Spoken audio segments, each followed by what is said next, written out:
आज का चैप्टर हमारा सेल टाइप से रिलेटेड है। सेल्स के अंदर हमें सबसे पहला ऑप्शन मिलता है इंसर्ट का और दूसरा ऑप्शन मिलता है हमें डिलीट का।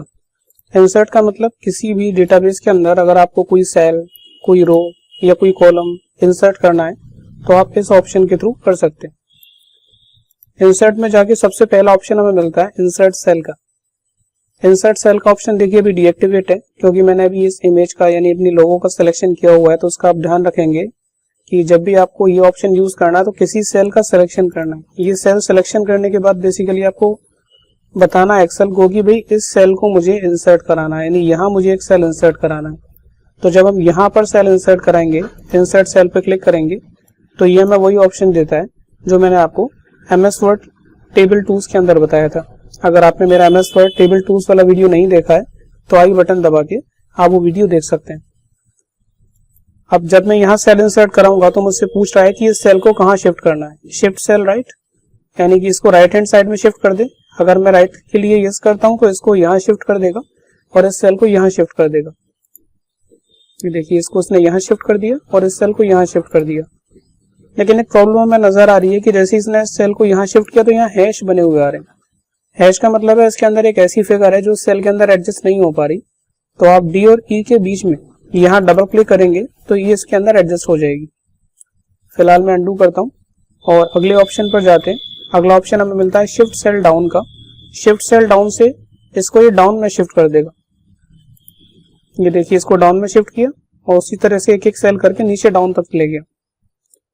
फिर मैं अंडू करता हूँ और अगला ऑप्शन हमें मिलता है रो का, यानी कि एक पूरी की पूरी रो इंसर्ट करा देगा। मैं इधर ओके करूंगा, आप यहां देखिएगा, देखिए पूरी रो इंसर्ट करा दी। फिर मैंने अंडू किया। अब मैं क्लिक करता हूं कॉलम, तो ये पूरा का पूरा कॉलम इंसर्ट करा देगा। और ये रो और कॉलम के ऑप्शन यहाँ भी आपको मिलते हैं। और उसके बाद है इंसर्ट शीट। अभी इसमें फिलहाल शीट 1 और शीट 2 दो शीट्स हैं। अगर आप एक और शीट चाहते हैं तो इंसर्ट शीट पे क्लिक करके एक और शीट ले सकते हैं।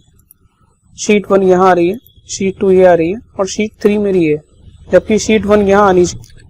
तो इस शीट को नॉर्मली आप क्लिक करके होल्ड करें और लास्ट में उठा के रख दें। इस तरीके से आप शीट्स को मूव करा सकते हैं। डिलीट से रिलेटेड ऑप्शन है एज इट इज, जैसे मैंने इंसर्ट किया सेम डिलीट से रिलेटेड ऑप्शन भी है। जैसे मैं यहाँ क्लिक करता हूँ मैं डिलीट सेल, तो ये मुझसे पूछेगा कि इस सेल को अगर आप डिलीट करेंगे तो ये वाला सेल किधर शिफ्ट हो जाए, यानी कि इसको डिलीट करने पर ये नीचे वाले सेल ऊपर शिफ्ट हो जाए या ये वाला सेल इधर आ जाए। मैंने कहा शिफ्ट सेल लेफ्ट। अब मैं ओके करूंगा, आप इधर फोकस कीजिएगा, ये सेल यहाँ शिफ्ट हो जाएगा और ये सेल डिलीट हो जाएगा। देखा आपने, वो सेल डिलीट हो गया और ये सेल यहाँ शिफ्ट हो गया। अंडू करता हूँ। फिर अगला ऑप्शन यूज करते हैं शिफ्ट सेल अप, यानी कि इसको डिलीट करेगा और नीचे वाले सारे सेल्स ऊपर शिफ्ट कर देगा। ओके, ये ऊपर शिफ्ट कर दिया इसने सेल। उसके बाद अगला ऑप्शन हमें मिलता है इसी में रो का। अब क्योंकि मैंने पूजा वाली रो सिलेक्शन में ले रखी है तो पूजा वाली रो को डिलीट करेगा, यानी कि पूजा वाली रो में किसी भी सेल का अगर आप सिलेक्शन करते हैं तो इस रो पर ये काम करेगा। ओके, अगर आप एक से ज्यादा रो डिलीट करना चाहते हैं तो कंट्रोल का बटन होल्ड करके उन सब का सिलेक्शन कर सकते हैं।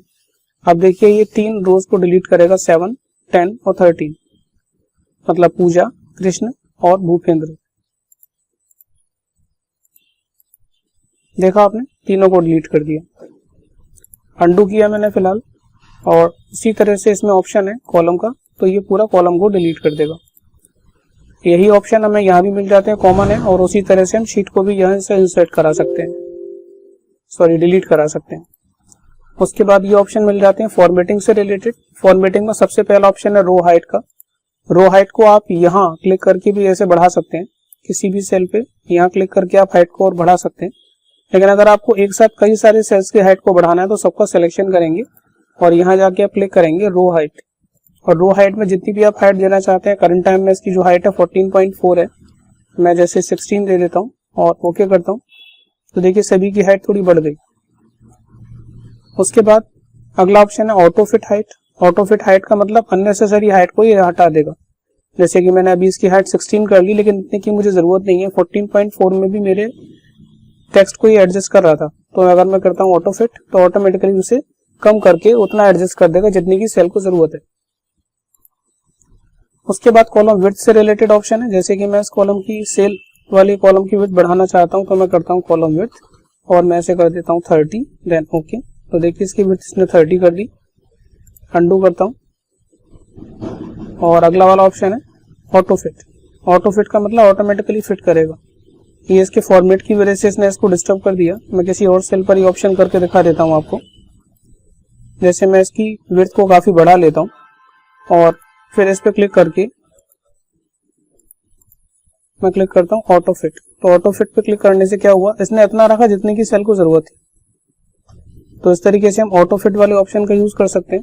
उसके बाद है डिफॉल्ट विड्थ। डिफॉल्ट विड्थ के लिए आपको किसी भी सेल का सिलेक्शन करने की जरूरत नहीं है। जिन सेल्स पर आपने काम नहीं किया है, या मैं एक काम करता हूँ, एक नई शीट ले लेता हूँ। अब ये बिल्कुल फ्रेश शीट है। इसमें जितने भी सेल्स हैं उनकी विड्थ 8.11 है। ये देखिए 8.11 का कैसे पता चलेगा, आप सी और डी या किसी भी सेल के बीच में आप क्लिक करके होल्ड करेंगे तो यहाँ दिखाएगा कि 80 पिक्सल यानी 8.11 इसकी विड्थ है। अब अगर आप क्लिक करते हैं डिफॉल्ट विड्थ और डिफॉल्ट विड्थ में जाके आप यहाँ डाल देते हैं, जैसे कि मैंने डाला 5 और ओके करते ही आप पीछे फोकस कीजिएगा, सबकी सेल्स की विड्थ कम हो जाएगी। देखा आपने, सभी सेल्स की विड्थ कम हो गई। तो इस तरीके से डिफॉल्ट विड्थ का ऑप्शन आप यूज कर सकते हैं। उसके बाद है हाइड एंड अनहाइड। किसी भी सेल को हाइड या अनहाइड करने के लिए इन ऑप्शंस को हम यूज कर सकते हैं। जैसे कि मैं चाहता हूं फिलहाल, अच्छा हाइड या अनहाइड में केवल आप किसी रो या किसी कॉलम को हाइड कर सकते हैं, ऐसा नहीं कि किसी सेल को आप हाइड कर देंगे। जैसे मैं हेमंत नाम का जो ये रो है इसको हाईलाइट करना चाहता हूँ, इस हेमंत की एंट्री को या इस रिकॉर्ड को मैं हाईलाइट नहीं करना चाहता, हाइड करना चाहता हूँ, तो इस वाली पर्टिकुलर रो में किसी भी सेल का सिलेक्शन आप कर सकते हैं और उसके बाद आप क्लिक करेंगे हाइड रो। मैं इस पर क्लिक करूंगा, आप हेमंत के डेटा पर देखिएगा, देखिए इसको डिलीट कर दिया। शोएब के बाद सीधा ब्रजेश आ रहा है, यानी कि 2 के बाद सीधा 4 आ रहा है, तीसरे नंबर का मुझे शो नहीं करा रहा। उसी तरह से जैसे कि मैं इस डिपार्टमेंट वाले कॉलम को हाइड करना चाहता हूं तो मैं क्लिक करूंगा हाइड कॉलम। तो देखिए डिपार्टमेंट वाले कॉलम को इसने हाइड कर दिया। उसके बाद अगला ऑप्शन हमें मिलता है हाइड शीट। तो इस पूरी शीट को देखिए हाइड कर दिया। शीट 2 और शीट 3 मेरे सामने आ रही है।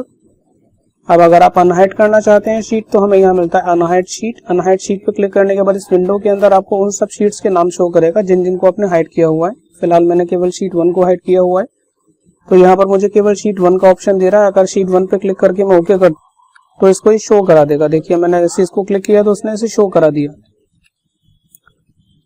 अब अगला ऑप्शन है इसमें अनहाइड करने का, रोज को हाइड करने के लिए पहले आपको रोज का सिलेक्शन करना पड़ेगा।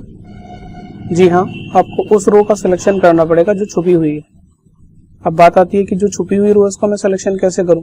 जैसे कि सपोज 5th रो मेरी छुपी हुई, तो मैं अगर 4 से लेकर 6 तक का सिलेक्शन करूं तो 5 तो ऑटोमेटिकली सिलेक्शन में आ ही जाएगी। उसी तरह से अगर 2 से लेकर 4 तक आप सिलेक्शन करोगे तो 3 सिलेक्शन में आ ही जाएगी। और उसके बाद अगर आप करते हो अनहाइड रो तो इसको ही शो करा देगा। सेम उसी तरह से अगर आप ए से लेकर सी तक का सिलेक्शन करोगे तो बी भी सिलेक्शन में आ जाएगी और उसके बाद फिर आप इस ऑप्शन का यूज करके इसे शो करा सकते हो। मैं करता हूँ, अगर देखिए अनहाइड कॉलम, अभी फिलहाल इस पर कोई फर्क नहीं पड़ेगा क्योंकि मैंने सिलेक्शन नहीं किया। सिलेक्शन करना मस्ट है। दोनों सेल्स का सिलेक्शन किया और उसके बाद मैंने क्लिक कर दिया अनहाइड कॉलम। तो इस तरीके से अपने डॉक्यूमेंट के अंदर किसी भी रो कॉलम को आप शो और हाइड करा सकते हो। उसके बाद एक ऑप्शन मिलता है हमें टैब कलर्स का। टैब कलर्स का बेसिकली डेटाबेस पर कोई फर्क नहीं पड़ता, ये केवल आइडेंटिफिकेशन के लिए है। जैसे मैं इसका कलर कर देता हूँ ग्रीन, तो जब मैं किसी दूसरी शीट पर होऊंगा तो उसको ग्रीन कलर से मुझे हाईलाइट कराएगा। तो इस तरीके से किसी भी टैब को आप कलर दे सकते हो। उसके बाद प्रोटेक्शन से रिलेटेड जो ऑप्शंस हैं इनको मैं अभी नहीं बता रहा, ये जब मैं रिव्यू टैब बताऊंगा तब यहाँ पर ये दोबारा से रिपीट होंगे, तब इनके बारे में हम डिस्कस करेंगे। तो ये हमने देखे सेल टैब से रिलेटेड ऑप्शन। अब अगले वीडियो में बात करेंगे एडिटिंग से रिलेटेड ऑप्शंस के बारे में।